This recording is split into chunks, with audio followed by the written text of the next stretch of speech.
ఇవి పరుమాణ పొల్ల అంటే అంటారు. ఈ పల్లెటూరులో చాలా చెట్లు ఉంటాయి. పచ్చిదేమో పుల్లంగా ఉంటుంది, పండుదేమో స్వీట్గా ఉంటుంది. ఇవి మన బాడీకి అవసరమైన ప్రోటీన్స్ అయితే ఇస్తాయి. నేను ఇప్పుడు ఎలా ఉంటుందో తిని చూపిస్తాను.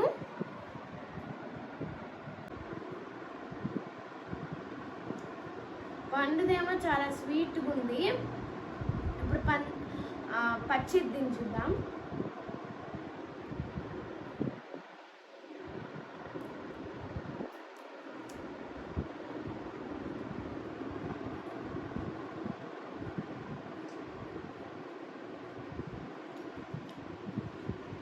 పచ్చిదేమో కొంచెం పుల్లగా ఉంది.